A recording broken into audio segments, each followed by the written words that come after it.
Good afternoon, everybody. I am Laura Kelley. I'm the chair of the Miami-Dade Democratic Party. And today I have a very special guest, Hector Mujica, who is running for U.S. Senate against Ashley Moody. I just want to do a quick caveat that having a candidate here on the podcast does not mean that we support or endorse candidates. We don't do that until the primary election. And you do have many primary opponents. That's true. But we give candidates the opportunity to come and share their platforms equally. So, Hector, thank you so much for being here. Laura, thank you for having me. It is my great pleasure and honor. And I want to learn more about your campaign. So tell us, why now? What's your origin story? Yeah. What possessed me to take this courageous step? Listen, first and foremost, a first-generation American and a proud Floridian, and someone that wholeheartedly believes that Florida has a history of greatness, and I am not one to sit on the sidelines and watch people write it off. Right. And that propelled me to take this courageous step to be running for U.S. Senate statewide in the state of Florida in this moment in time. I think there's a big impetus to the why now, right? Something that I think a lot about is we're living in a moment in time when there's a range of inflection points that are converging. Yep. There's an inflection point democratically. I don't have to spend a lot of time on that one, but we can. Are we still a nation of laws, or are we applying laws in constitutional matters like due process selectively? There is an inflection point socially and culturally. Do you and I see each other first and foremost as fellow Americans, as fully dignified human beings, or do we see each other as political enemies if we happen to fall on different sides of the political spectrum? There's an inflection point economically. Do we still believe in the promise and the concept of the American dream, or is that a relic of the past? And are we just going to quietly let that subside? And the world that I come from, right? I come from the tech sector, from the private sector. In my world, we're also acknowledging that there's a bit of a technological inflection point with artificial intelligence. And are we going to use this inflection point to open up more pathways to opportunity, or are we going to let it concentrate power and concentrate wealth even further? So to me, that created a big impetus to be able to jump into this race and into this moment in time when we're responding to such an influx of tipping points that are going to be so critical to the future of this nation.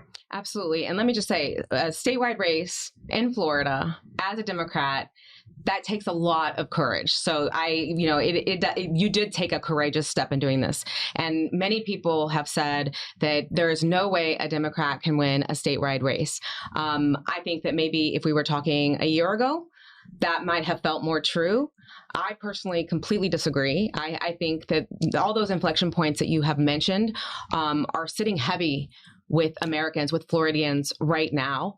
And there is a moment to have this conversation and not throw up our hands and give up, right? Listen, if one of the things that I heard often from people when I told them that I was thinking about jumping into this race was there's no path statewide in the state of Florida.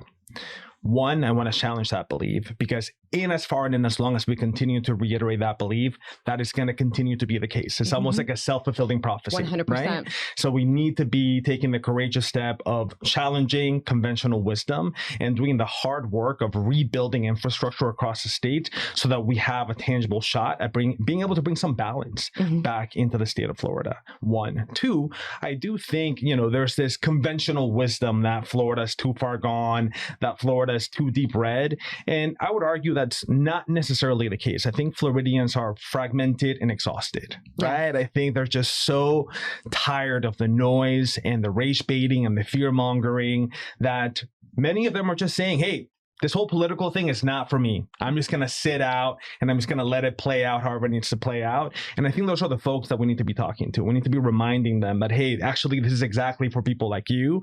And you do have a voice in the matter. And the way that you contribute into this ecosystem can really tip the scales in a meaningful capacity. I will also say that people right now are hurting across the state of Florida, yes, they are. Right? I was one of the statistics that has sat with me for so long throughout the entirety of this campaign has been the fact that 1 in 2 Floridians are $1,000 emergency away from homelessness. Yeah. That's one traffic infraction, that is one health scare, that is one storm or hurricane that rolls through the state that could place these families, 50% of families across the state, into a deep state of despair.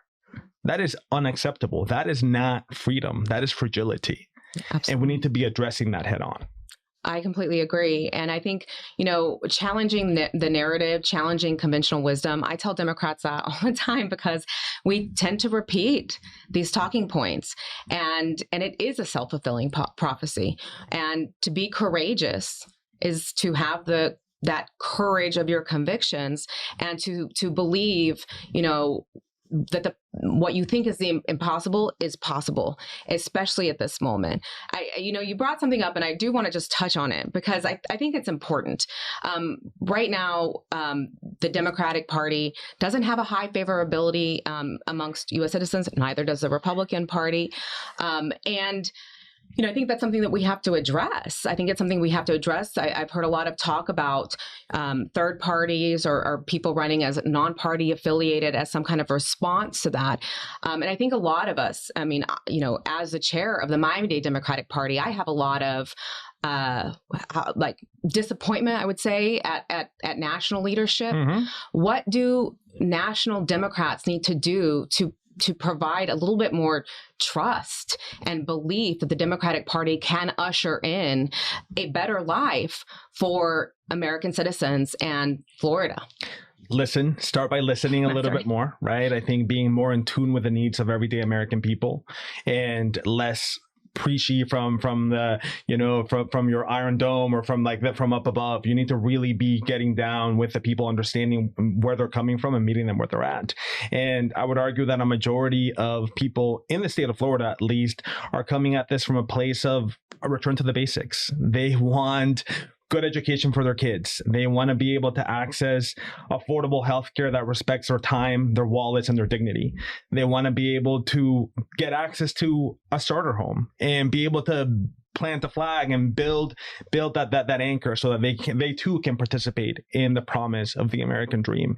And right now, so much of that feels so distant. And I would argue in 2024, one of the big missteps of the party was forgetting to meet people in that place, forgetting to meet people in that sticking point where they were finding themselves. And I think now we're seeing the party pay much closer attention to that critical stance of affordability and stability. We got to be returning to a place of affordability and stability for people across the state of Florida, and to be able to unlock the dream and the promise that was Florida. It was a dream and a promise for me and for my family. I mentioned that I'm a first-generation American. My parents immigrated into this country from Venezuela, and they came here with little more than faith, a grounding in hope that they can build a better life, and a lot of hard work. And in doing that, they were able to build a better life for themselves, for their community, for me and my siblings. And my dad's a Christian pastor, so we also very much had that at the forefront of, that's always been at the forefront of many decisions that I've made professionally. Even my decision to run was that those early lessons from my dad to always extend grace to people on the margins, to always remember to love your neighbor first and foremost. Mm-hmm. And for too long, we have seen that concept of loving your neighbor as a sign of weakness. That is not a sign of weakness. That's how you build community. Yeah. That is how you build nations. And we need to return to that place. Absolutely.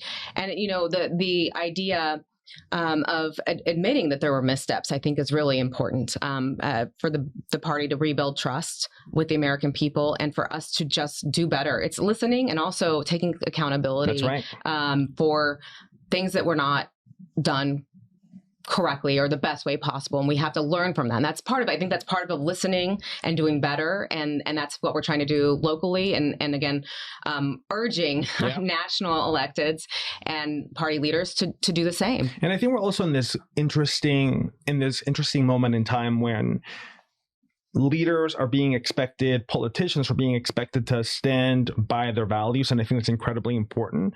And there's a difference between values and ideology, right? I think ideology can be more dogmatic, but I think values is something that many of us can agree on, whether you're a Democrat, a Republican, an independent. There's some grounding values that we can all coalesce around, right? And how do we return to that place of anchoring ourselves to values, being unapologetic about those values, and then beginning to tease out how that translates into policy? Absolutely. I mean, one thing I would always say is we have to put country over party. That's right. As much as I support the Democratic Party and I'm a Democrat, those are my values.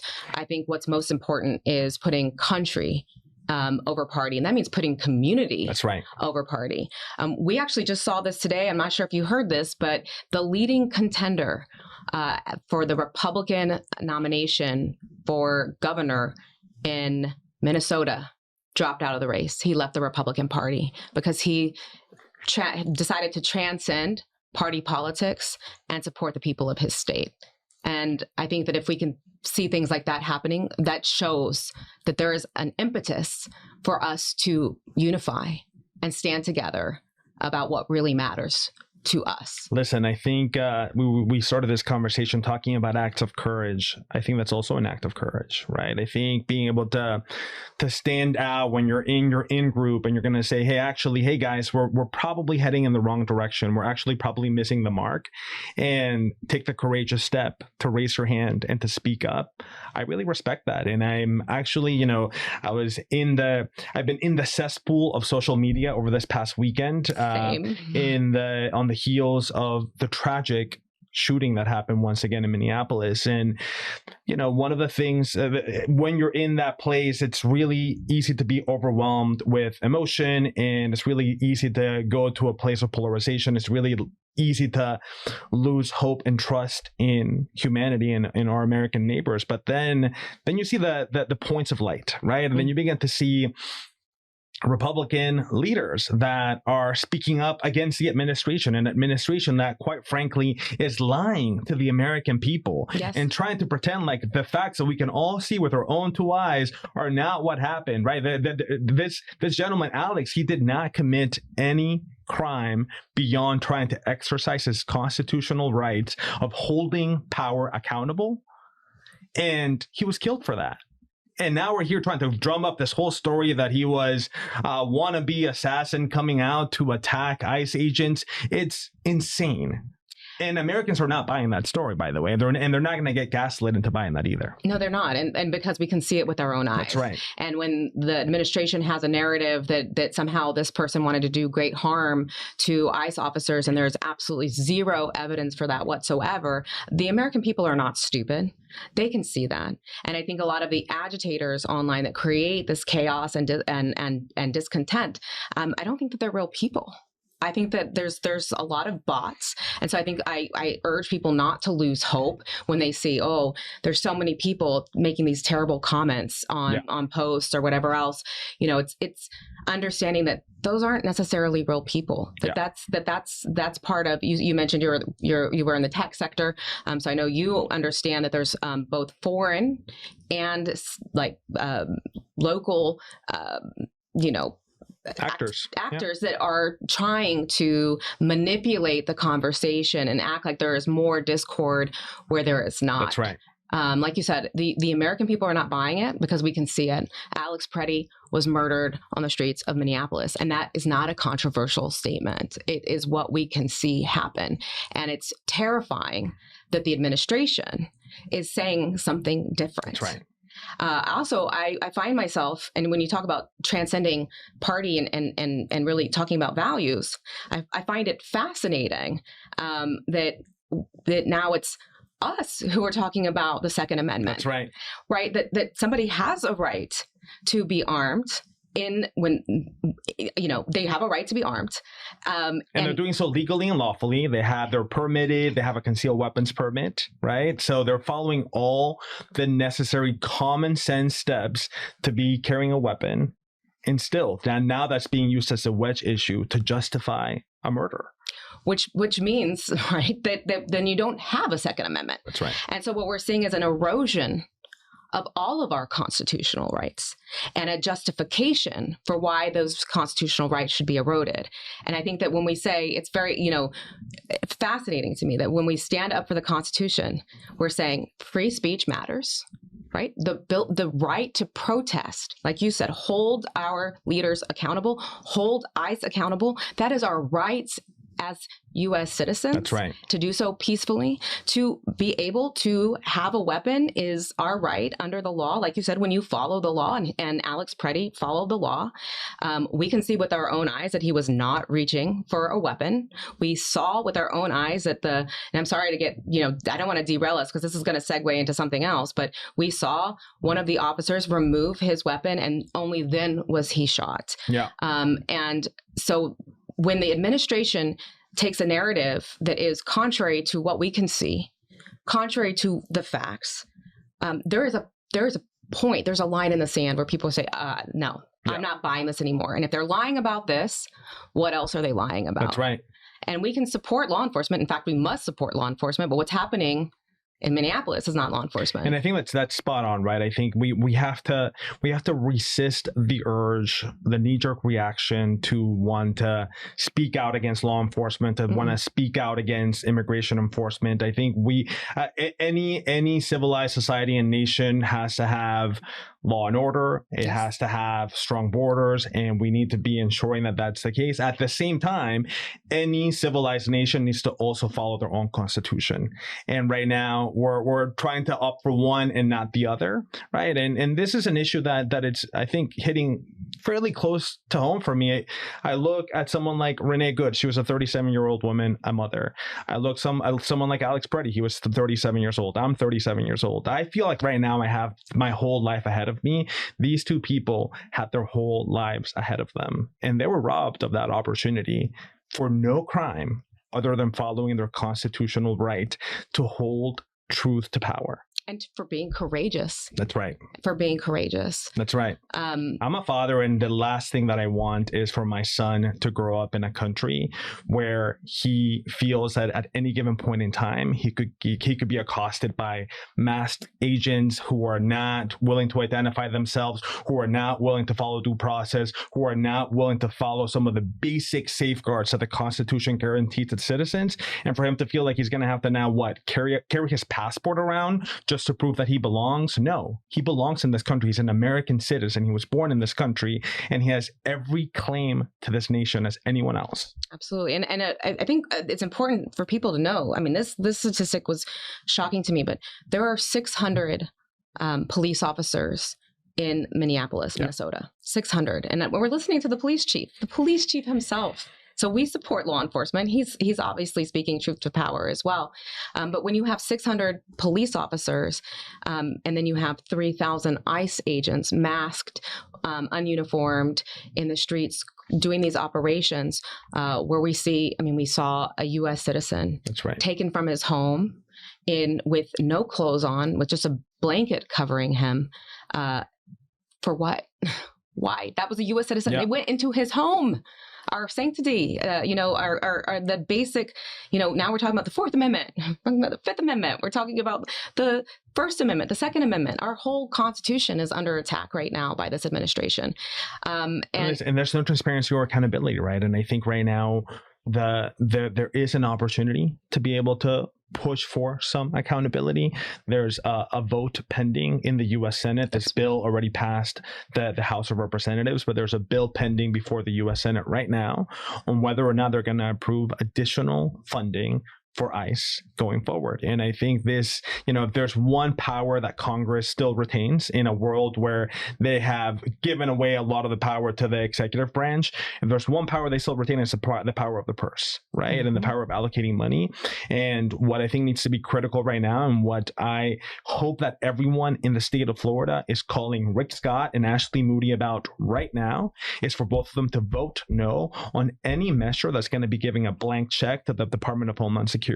Because if the Department of Homeland Security has proven anything in the past 3 weeks of this year, is that they are not accountable, that they are not transparent, that they're not abiding by the U.S. Constitution. And Kristi Noem, quite frankly, needs to resign. She has lost all credibility in front of the American people. And we need to hold her accountable. We need to hold the puppeteer behind all this, the person with the master plan, which is Stephen Miller. He also needs to be held accountable. And we need to be making sure that our senators are going to be representing our voice in the U.S. Senate. And if they're not willing to, which I doubt either of them are going to vote down this budget, then we need to be replacing them immediately. I completely agree. And in fact, we have a script on our social media, on our Instagram, where people can, and the phone number for which they can call their senators and make the statement.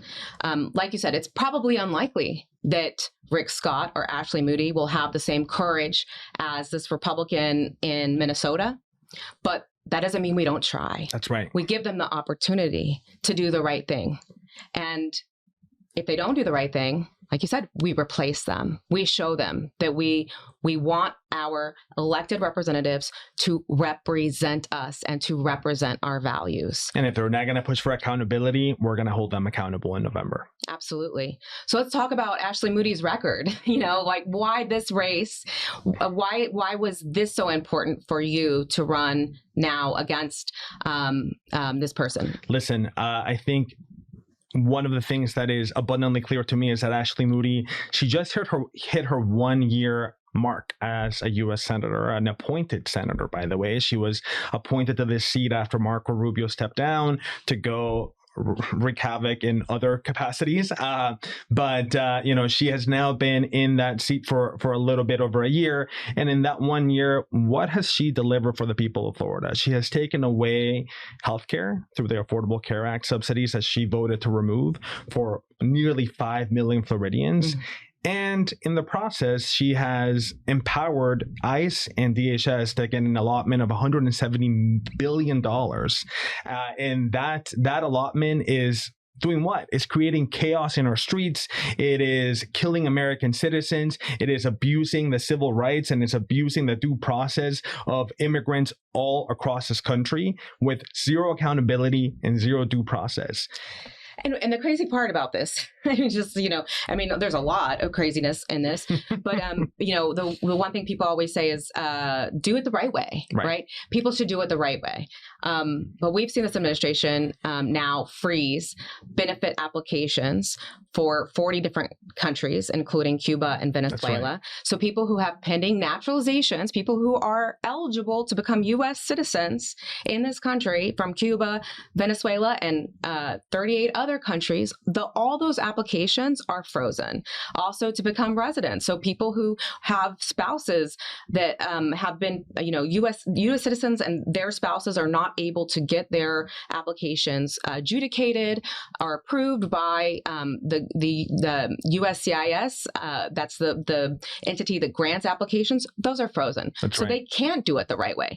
And then to put even more difficulty to doing it the right way, the Trump administration has frozen all immigrant visas coming out of 75 countries, including Cuba, Colombia, Guatemala. Venezuela is not on that list, but that hinders family reunification. How can you say do things the right way if you're going to prevent people from doing it the right way in the first place? So if somebody decided right now, who, let's say they were undocumented and they decided to leave and do it, quote unquote, the right way, and have that petition to come back if they're able to. Most people do not have a path forward, but even for the people who may have a path forward, they won't be able to come back with these frozen visas. And I think that's why this accountability is so important, because there are many people have paths forward, even if they're in proceedings before the immigration court. But if we're just indiscriminately detaining people, that's not the right way. One of my expectations for the new Congress that will be sworn in after the upcoming midterms is for them to take on comprehensive immigration reform. I think we are way overdue for a real hard look at the way that the laws in this nation around immigration are structured and how they need to be reformed to be reflective of the moment in time that we're living in. And to your point, I think this is not about legal or illegal. I think this is more so about repression and power and intimidation. And what we need to be doing in this moment in time is saying, hey, if this is really about legality, then let's take a hard look and let's address creating real tangible pathways for a greater set of people that can come here and work hard. And by the way, this economy needs it. This economy benefits tremendously from having migrants in the country. So we need to be ensuring that that's going to continue to be the case. Absolutely. One of the things I talk about often, I am an immigration lawyer, so it is, always present for me. But it's also, like you said, it's basic economics. When you are detaining and deporting 3,000 people a day, when people are afraid to go out of their homes, when people are afraid to work, when people are afraid to go to school, and we're seeing our school enrollment drop precipitously in the state of Florida because people are afraid to send their children to school. They're afraid to send their children to school. Then you lose not only that labor force, you lose the consumer base. Right. So you mentioned your parents are from Venezuela. I live in Doral. We're having a massive issue with a lack of spending in our community because people, and that harms businesses. That's right. That harms business owners. It harms the fabric of our community because when, going to restaurants, we have lovely places to spend time in Doral, and we're seeing just less and less and less people being part of that because they're afraid. And that, to me, is truly sad that people are too afraid to go out and be part of the community. And I think what's most important right now is for the American people to be able to hold the duality of encouraging and pushing for a strong border while also pushing for the dignified, humane, and constitutional treatment of every American citizen and every immigrant. Those two things are not at odds, and we need to be pushing and advocating for both. Absolutely. And in 2024, there was a bipartisan bill that would have shorn up security on the border, and I supported that. And it would have raised the standard for asylum. Not all of my colleagues agreed with that, but I certainly did. And I think that is the correct approach for our countries to ensure, look, the numbers of immigrants that did come across the border in the years preceding was high, and people were alarmed. And I understand that. At the same time, some of the people who came across were people who were fleeing violent dictatorships. Yep. People who on July 11th stood up to their government in Cuba and then faced political persecution. Those are some of the people that came across. Yeah. People who were fighting for freedom, right? And were politically persecuted. At the same time, so we have to have an asylum process, but at the same time, we must have a secure border. Absolutely. And we have to ensure that our asylum process is one that is reflective of our values. Yes. And not taken advantage of. That's right. And we can hold both of those things at the same time, And I think to some degree, and I'm all for, to your point, the importance of accountability and the accountability that the Democratic Party needs to face. I do think there have been some missteps on behalf of the Democratic Party. And when Democratic leadership has been at the White House, there have been some missteps around that sense of how do we do things right? How do we ensure that, hey, asylum claims that are being made are legitimate, right? There has to be a stronger process.